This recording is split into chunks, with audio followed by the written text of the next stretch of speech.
السلام علیکم ناظرین، آپ دیکھ رہے ہیں چراغ رحمت HD اسلامک۔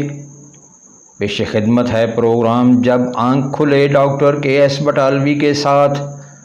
ناظرین، جیسا کہ آپ کو معلوم ہے، ہم نے سورہ توبہ کا ترجمہ اور تفسیر شروع کیا ہوا ہے۔ آج کی آیت مبارکہ ہے 28 نمبر۔ اللہ تبارک و تعالیٰ کا فرمان ہے، یا ایھا الذین آمنوا انما المشرکون نجس فلا یقربوا مسجد الحرام بعد عامهم ھذا وإن خفتم عیلة فسوف یغنیکم اللہ من فضلہ ان شاء ان اللہ علیم حکیم۔ اللہ تبارک و تعالیٰ کا فرمان ہے، اے لوگو جو ایمان لائے ہو، بات یہی ہے کہ مشرک لوگ ناپاک ہیں، پس وہ اپنے اس سال کے بعد مسجد حرام کے قریب نہ آئیں، اور اگر تم کسی قسم کے فقر سے ڈرتے ہو تو اللہ جلد ہی تمہیں اپنے فضل سے غنی کر دے گا اگر اس نے چاہا۔ بے شک اللہ سب کچھ جاننے والا، کمال حکمت والا ہے۔ ناظرین، سورہ توبہ میں آیت نمبر 28 بڑی ہی واضح، بڑی ہی سخت، بڑی ہی کڑوی، بڑی ہی حقیقت پر مبنی آیت مبارکہ ہے، اور اس میں خصوصاً مسلمانوں کو تنبیہ دی گئی ہے کہ وہ اس پہ غور کریں۔ اگر مسلمان غور کریں گے تو کامیاب ہوں گے اور اللہ سے مدد حاصل کر سکیں گے، اور اللہ کی اس مدد پہ اگر غور نہیں کریں گے، اللہ کے اس حکم پہ اگر غور نہیں کریں گے تو کامیابی حاصل نہیں ہو سکتی۔ فرمایا، اے لوگو جو ایمان لائے ہو، بات یہی ہے کہ مشرک لوگ ناپاک ہیں، پس وہ اپنے اس سال کے بعد مسجد حرام کے قریب بھی نہ جائیں، اور اگر تم کسی قسم کے فقر سے ڈرتے ہو تو اللہ جلد ہی تمہیں اپنے فضل سے غنی کر دے گا اگر اس نے چاہا۔ بے شک اللہ سب کچھ جاننے والا اور حکمت والا ہے۔ یا ایھا الذین آمنوا انما المشرکون نجس، زمخشری نے فرمایا نجس مصدر ہے، کہا جاتا ہے نجسا نجسن و قذارن، گندا، ناپاک، پلید ہونا۔ گویا تمام مشرک اتنے ناپاک ہیں کہ یوں سمجھو کہ وہ سراسر نجاست ہیں۔ ناپاک ہونے سے مراد یہ ہے کہ وہ عقائد و اعمال و اخلاق کے لحاظ سے گندے ہیں۔ ان کی نجاست معنوی نجاست ہے۔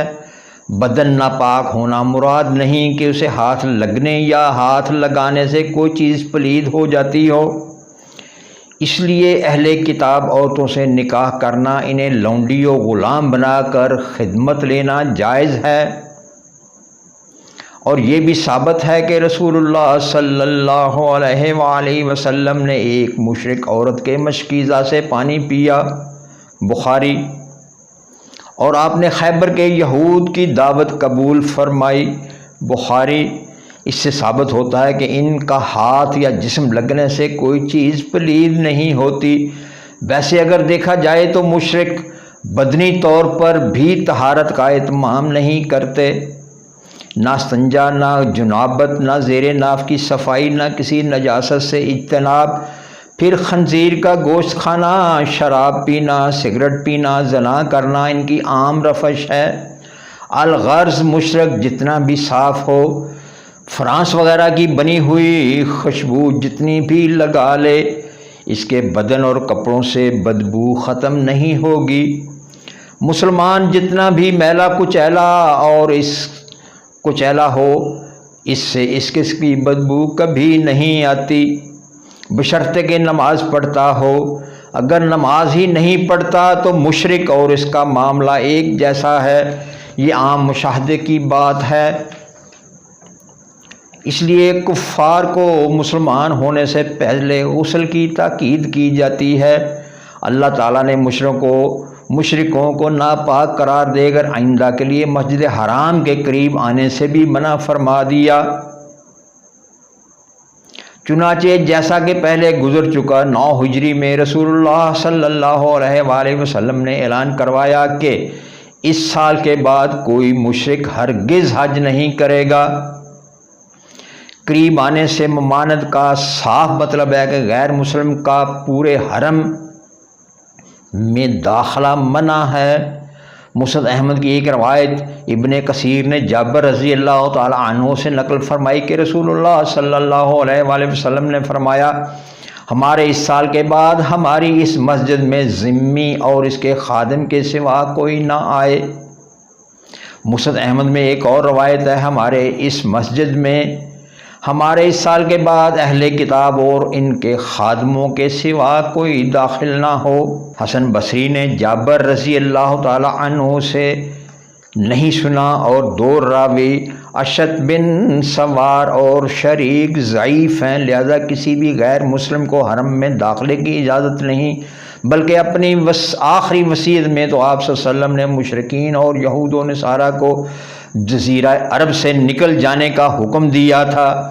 چنانچہ اس وصیت کے مطابق امیر المومنین حضرت عمر رضی اللہ تعالی عنہ نے یہود و نصارہ کو جزیرہ عرب سے نکال دیا، یعنی جزیرہ عرب سے نکال دیا۔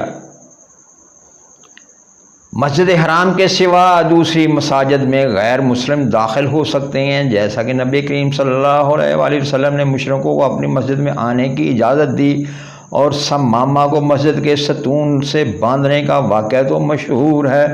وَإِنْ خِفْتُمْ عَيْلَةً غیر مسلموں کی سال بھر تجارت اور حج و عمرہ کے لیے آمد و رفت بند ہونے سے وہ سامان تجارت جو وہ لایا کرتے تھے اور دوسرے مالی فوائد جو ان کی آمد سے اہل مکہ کو حاصل ہوتے تھے لازماً ختم ہوتے تھے۔ اللہ تعالیٰ نے اس اندیشے کو رفع کرنے کے لیے مسلمانوں کو تسلی دینے کے لیے یہ الفاظ نازل فرمائے کہ تجارت اور کاروبار کی بندش کی فکر مت کرو، اللہ چاہے گا تو تمہیں ضرور غنی کر دے گا، وہ سب کچھ جانتا ہے۔ یہ تو اس کے لیے کوئی بات ہی نہیں کہ وہ مسلمانوں کو کیسے غنی کرتا ہے، مگر اس کا کام اور ہر طریقہ حکمت پر مبنی ہے۔ چنانچہ اس کے بعد فتوحات عالم کا وہ سلسلہ شروع ہوا کہ کیسر و کسریٰ کے خزانے مسلمانوں کے ہاتھ آئے اور وہ سب اللہ کے فضل سے غنی ہو گئے۔ پھر حج و عمرہ کرنے والے مسلمانوں کی اتنی کثرت ہوئی کہ اہل مکہ کے لیے فقر کا مسئلہ ہی نہ رہا۔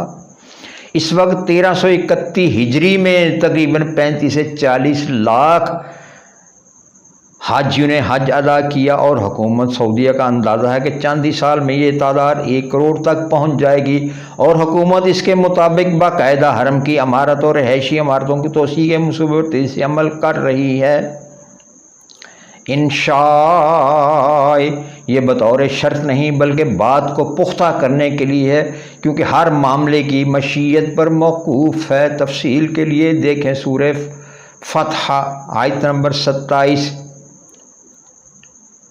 سبحان ربک رب العزت عما یصفون وسلام علی المرسلین والحمد للہ رب العالمین۔ دیکھتے رہیں چراغ رحمت HD اسلامک آئندہ پروگرام تک اجازت، اللہ نگہبان۔